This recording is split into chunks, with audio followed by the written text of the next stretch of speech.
Hello दोस्तों, नमस्कार। DK जनप्रिय 2 में आप सभी का स्वागत है। अगर आप हमारे चैनल पर नए हैं तो चैनल को लाइक और सब्सक्राइब शेयर जरूर करें।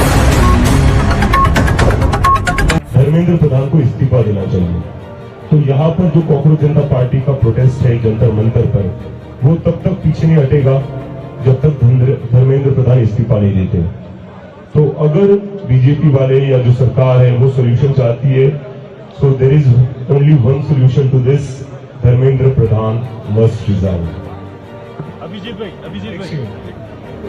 आज हमने पूरे देश भर में, हर जिले में, हर गांव में, हर शहर में शांतिपूर्वक प्रदर्शन का आह्वान किया है।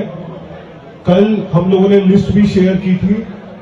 लगभग 150 से ज्यादा शहरों में, जिलों में ऑलरेडी प्रदर्शन चल रहे हैं और जिस तरह के हमें मैसेजेस सुबह से आना शुरू हुए हैं, आज देश के हर जिले में प्रदर्शन होने जा रहे हैं। हम कॉकरोच जनता पार्टी के तमाम समर्थकों का बहुत धन्यवाद करते हैं। शांतिपूर्वक अपनी बात बनाए रखें। हमें सरकार पे लगातार दबाव बनाना है और तब तक पीछे नहीं हटना है जब तक धर्मेंद्र प्रधान जी इस्तीफा नहीं दे देते। दोस्तों, 20 जुलाई 2026 को जिस तरीके का क्रूरता दिल्ली पुलिस और आरएएफ के जवानों ने दिखाया यहाँ के पीसफुल प्रोटेस्टर्स के लिए, वैसा क्रूरता जवाबदेही के बगैर हम लोग नहीं जाने देंगे। तो जैसे हम लोगों ने पहले हमला किया, सर फोड़ा, हाथ तोड़े, पैर तोड़े, थप्पड़ मारा, छोटी बच्चियों का, लड़कियों का मोलेस्टेशन किया, सेक्सुअल असॉल्ट किया, वो एक एक पुलिस ऑफिसर को हम लोगों ने चेतावनी दी है कि हम लोग चुप नहीं बैठेंगे, हम सब याद रखा जाएगा एंड हम लोग भूलेंगे नहीं कि क्या हुआ उन लोगों के साथ। एंड इसी वजह से हम लोग एक वेबसाइट लॉन्च कर रहे हैं। उस वेबसाइट में हम लोग सारे प्रदर्शनकारियों को रिक्वेस्ट करेंगे कि जिन जिन पुलिस वालों ने उनके ऊपर हमला किया, अटैक किया, उनका सर फोड़ा, अगर उनका आपके पास पिक्चर्स है, अगर उनका आपके पास वीडियोस है, तो वो आप अपलोड करें। हमारा कॉकरोच जनता पार्टी का जो टीम है वो उसको छाटेगा, आइडेंटिफाई करेगा। एक एक पुलिस वाले को हम आइडेंटिफाई करेंगे और उनके खिलाफ एक कंप्लेंट फाइल करेंगे, ये बोलते हुए कि एफआईआर उनके खिलाफ फाइल होना चाहिए। अगर दिल्ली पुलिस एफआईआर नहीं फाइल करती है ऐसे दहशतगर्दों के खिलाफ, तो हम लोग कोर्ट भी जाएंगे। पूरा का पूरा जो इंडिया है, वहां के सारे लॉयर्स हमें हेल्प कर रहे हैं इस चीज के लिए, उनको भी तहे दिल से शुक्रिया। हम लोग कोर्ट जाएंगे, कोर्ट से ऑर्डर लाएंगे कि ऐसे पुलिस वालों के खिलाफ एफआईआर हो। एंड आप ये मत सोचिए कि एफआईआर हो गया एंड हम लोग भूल जाएंगे। ये लिस्ट बनेगा। ऐसे पुलिस वाले नहीं है, ये लॉ एंड ऑर्डर मेंटेन के लिए नहीं है, ये हमारे सेफ्टी सिक्योरिटी का ध्यान रखने के लिए नहीं है, ये गुंडे हैं। जब टाइम आएगा हम लोग इंश्योर करेंगे कि वो एक एक पुलिस वाला जेल जाएगा, जेल के सलाखों के पीछे जाएगा। पुलिस अकाउंटेबिलिटी तय होगा और बहुत जल्दी ये टाइम आ रहा है, ये हमारा वचन है सब लोगों को। मेरा एक सवाल है अभिजीत जी, ये एक मिनट आप क्वेश्चंस पूछ लेना। एक और चीज हो रहा है पूरे दिल्ली में। रत्ना जो हमारी पॉइंट ऑफ कांटेक्ट है लीगल की,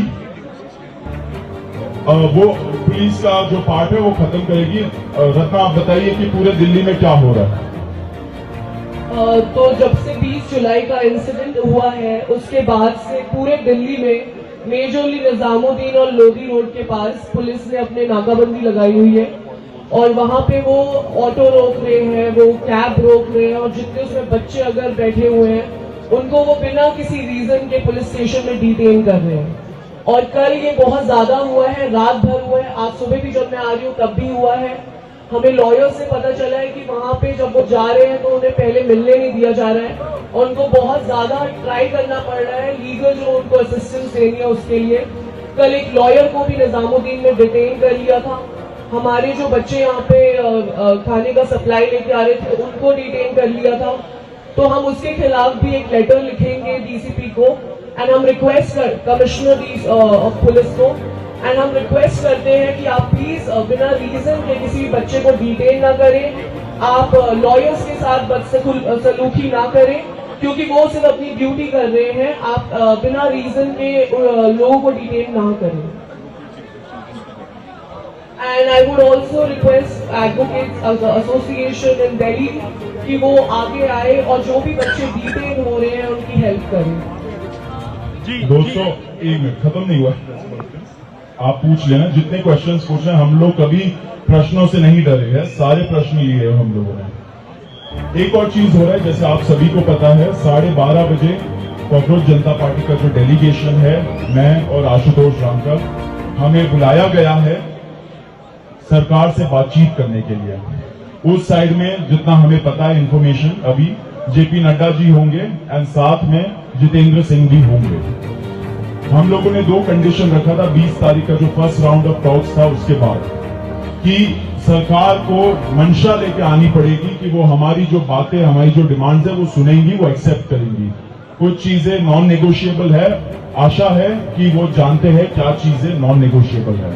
एंड नंबर 2 हमारा ये डिमांड था कि उनके ऑफिस में एंड उनके घर पे ऐसा कोई भी मीटिंग नहीं होगा जहां पे हम लोग जाएंगे। एक न्यूट्रल एवेन्यू में होना चाहिए। अगर जंतर मंतर में आने से वो कतरा रहे हैं, हम लोग पढ़े लिखे लोग हैं, हम लोग रैशनल युवा है, हम लोग जानते हैं कि शायद उनको डर लगे यहाँ पे आने से सिक्योरिटी सिचुएशन की वजह से। ठीक है, कोई बात नहीं, हमने बोला कि एक न्यूट्रल एवेन्यू जैसे कॉन्स्टिट्यूशन क्लब ऑफ इंडिया में ये मीटिंग हो सकती है। 2 दिन उन्होंने इस चीज को सोचने के लिए लिया, अपने ईगो पे शायद उन्होंने लिया होगा। उसके बाद कल रात को उन्होंने कंफर्म किया कि वो कॉन्स्टिट्यूशन क्लब ऑफ इंडिया में मिलेंगे। तो 12:30 बजे ये हमारा मीटिंग है।